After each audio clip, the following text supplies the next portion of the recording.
শুভ সকাল, তোমরা সবাই ভালো আছো? আমাদের মতো গৃহবধূদের সাত সকালে বাড়ি থেকে বেরোনোটা ভীষণ চাপের হয়ে যায়। সমস্ত কাজকর্ম সেরে রান্না করে কর্তাটিকে খাই অফিস পাঠিয়ে তারপর বেরোনোর সুযোগ পেলাম জানো। এই যে আমাদের উপরের দিদি শুভাদি আর তার মেয়ে তানিশাও যাচ্ছে, জয়ী আসেনি গো। অজ্ঞান মাসের শেষ মঙ্গলবার শিউরিতে রক্ষাকালী মায়ের পুজো হয়। এই পুজোটা বিভিন্ন জায়গায় বিভিন্ন মাসে হয়, মা ছাড়া কে রক্ষা করবে বলো।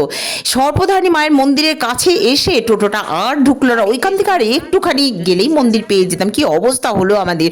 আবার টোটোটা ঘুরতে ঘুরতে পুলিশ লাইনের কাছাকাছি এসে সেখানে নামিয়ে দিল। হাঁটা পথে এসে এই দেখো 51 টাকা করে দুজনে দুটো মালসা ভোগ নিয়ে এখন যাচ্ছি মায়ের মন্দিরে। তানিশাকে আগেই পাঠিয়েছি গো পুজো দেবার লাইনে দাঁড়াতে, না হলে বড় লাইন পড়ে যায়।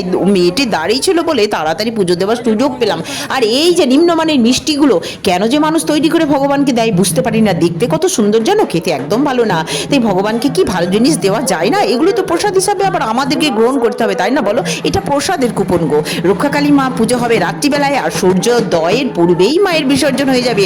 তারপর সকালে লাইন দিয়ে এই কুপনটা দেখিয়ে প্রসাদ নিয়ে যেতে হবে। কত ভিড় দেখো মন্দিরে। মা কিন্তু এখনো আসেননি। ভিড়ের মধ্যে তানিশা শোভাদি ঢুকেছিল, আমার পায়ে ব্যথার জন্য ঢুকতে পারিনি। বাইরে থেকে মাকে প্রণাম করলাম, তোমাদের সবার জন্য মঙ্গল কামনা করলাম গো।